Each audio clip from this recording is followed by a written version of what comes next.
It's safe to say Wizards has two modes of designing a set, just like police body cams have two modes, off or without a battery. The first way they design a set is pick a plane, tell that plane's story through the set and the cards.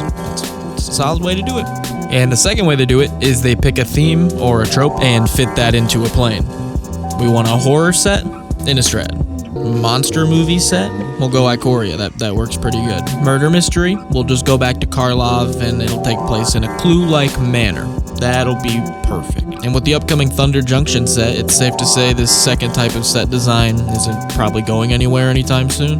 Which got me asking, what themes and tropes haven't they covered? And as you super sleuths can probably tell by the title, one of them stood out, and that is Slice of Life. If you don't know what Slice of Life is, I don't blame you. It's mainly an anime-centered term for some reason, even though it can apply to literally anything. At its core, the genre is about showing the day-to-day happenings of like a person or a place. A whole series based around a bartender talking to random people? Sure. A trash collector in space? Yes. A guy who has severe insomnia, so he just hangs out with a vampire because neither one of them sleep. Yeah, those are all real animes. And I may watch the last one because that's a super interesting concept. Don't judge me.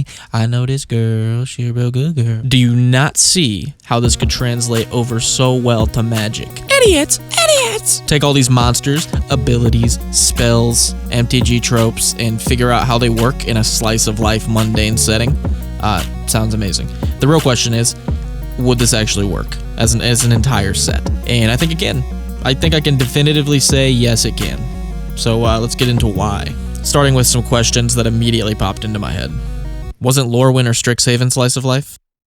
They are definitely as close as we have gotten to a full-on Slice of Life set, but they're still not, they don't quite fit the bill, but they still don't quite fit the bill. Strixhaven, while Slice of Life-ish, still has demons being summoned to kill people, planeswalkers hiding out as professors to avoid assassination, and people literally killing other people for classes. While Lorwyn is a plane that switches from a day-based cycle, that people like to label as peaceful, but they still have elves exiling and killing other elves for appearance and hating any other race, giants electrocuting anything in their path, and again, planeswalkers bending the realm, which doesn't scream Slice of Life to me, as well as the whole plane turning into a night cycle hellscape half the time. Again, not really Slice of Life. As a huge part of Slice of Life is the warm, comfortable feeling it gives you, so, these don't necessarily fit the bill. So, a set where nothing happens. The main issue I thought of immediately with a Slice of Life set would mean that no conflict happens, which means nothing really ever happens. And looking more into it, that couldn't be farther from the truth. The conflict's still there. It's just small and relatable instead of, a demigod threatening to wipe out half the plane. Maybe you forgot to buy eggs today. Oops. Oops type stuff. Instead of a dragon guarding its treasure trove, it's a dragon that's a bouncer at a local tavern. You know what I mean? Endless ideas here.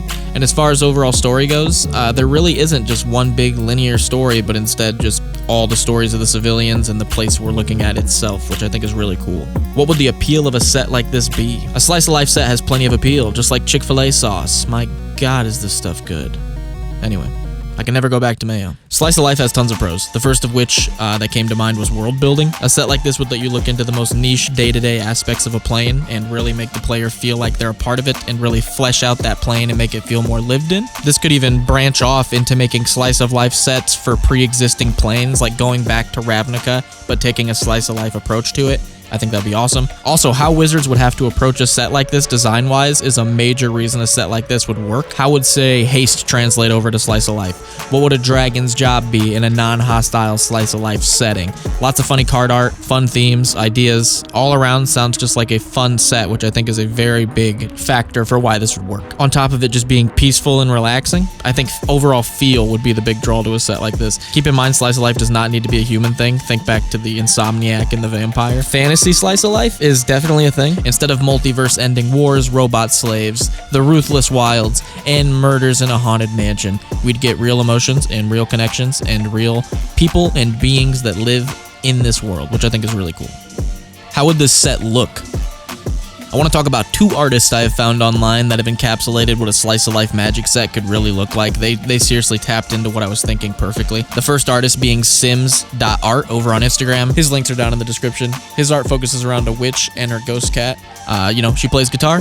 She chases her cat out of the house when it gets out. She hits up local vending machines for snacks. None of these things are high stakes, and yet so nice to look at and take part in. You kind of get lost in them for a second. The second artist I came across was art_of_Sandara over on Instagram. Again, link in the description. She's behind a board game and a series of art named Flamecraft that depicts dragons being a part of society instead of monsters to be afraid of. This little guy is keeping the furnace hot. This dude's writing books and stocking the libraries up. This dude's toasting up some creme brulees. Tell me you haven't already thought of some questions. What would a Hydra do in this society? Huh?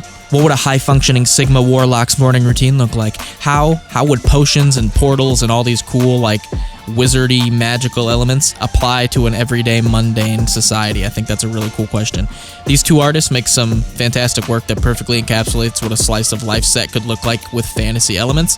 And it would be such a nice switch from like the dark MTG sets we're always getting. Again, their links are down in the description. Please go check them out. They make awesome stuff. How would MTG's combat-centered abilities and gameplay translate over to a slice of life set? Another big question was how would mechanics, world building, and gameplay translate over into a slice of life setting when Magic is so combat focused? Again, I think not only would this translate over well, it would force the design team to ask some questions that would lead to some really good design. Just how we asked the question, what would a dragon do on his day-to-day? We would ask, what aspect of day-to-day life would have blank ability? For example, a pinger in Magic, a creature that taps to deal 1 damage. In this universe, it could be an elf nurse who draws blood. You know, she's still causing a little bit of damage to happen to creatures, but in this society, it's just a day-to-day thing. A creature with haste? That's easy. It's just someone who's in a rush. A destroy target creature spell could be the exact same thing, but approached from a sentimental, day-to-day human angle. Instead of murder, we have gone too soon. Instead of path to exile, we have cremate. I even think tragic slip straight up would just work in the set. Again, tons of ideas. You could even reprint some stuff, it seems like. So, as an example, I've made some custom cards and a general idea for a set to see how it would look and feel. If you've watched JoJo's Bizarre Adventure, I don't know if you have, it's an anime, you'll know Season 3 is the Slice of Life season, and it's my favorite season. And that's that. I'm sorry. It's easily my favorite for how funny and lighthearted it can be, which is very slice of life of it. If you've watched that, you know their town's name is Morio. So that's the name of this set also. Now you might ask, why make up a peaceful slice of life plane when you can just pick a plane? Because Magic has thousands of them. Because if you go to Magic Wiki, there's a total of 1 plane that's described as peaceful, and that's Cabralin, which got invaded and mutated in the Phyrexian takeover in the Brothers' War. So that's really fun. The set is called Denizens of Morio, in honor of the JoJo arc. And let me set the scene. Morio is a peaceful trade village atop a mountain. They trade from neighboring towns and pride themselves on their open arms and city full of life.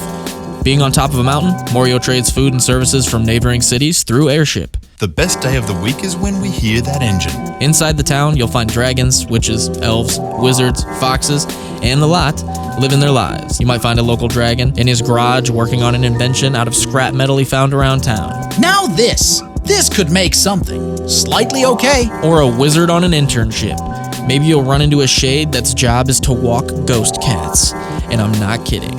My little fur ball left me, and I simply followed. Maybe it's a weekend, and on their day off, a couple of witches sneak onto someone's property to do some good old fishing. Very low stakes, but still stakes. Was it as fun, having to look over their shoulder every other second? More. Maybe it's a weekday, and one of the witches is dressed in her uniform, cooking up food for the local populace, using her dragon partner to help keep the food warm. Flavor? I'll show you flavor. You know what I mean? You could do some really nice world building, you could do some fun art connections. So many cool opportunities with a set like this. Or maybe it's something as simple as a citizen needing to run to the store for some milk, bread, and eggs. You know what I mean? You can seriously go as easy as that. I'm a sentimental, squishy guy. You know what I mean? So I truly do believe that these like sweet and mundane day-to-day things can be turned into some like really cool cards and really interesting design on the design team's part and really fun design on top of everything else. If you want to look at the full set, link is in the description, or if you'd like to submit some of your own custom cards over on the Discord, which is open to everyone, the link is also in the description. As always, I appreciate you guys. Let me know what you thought of the video. Go play some Magic.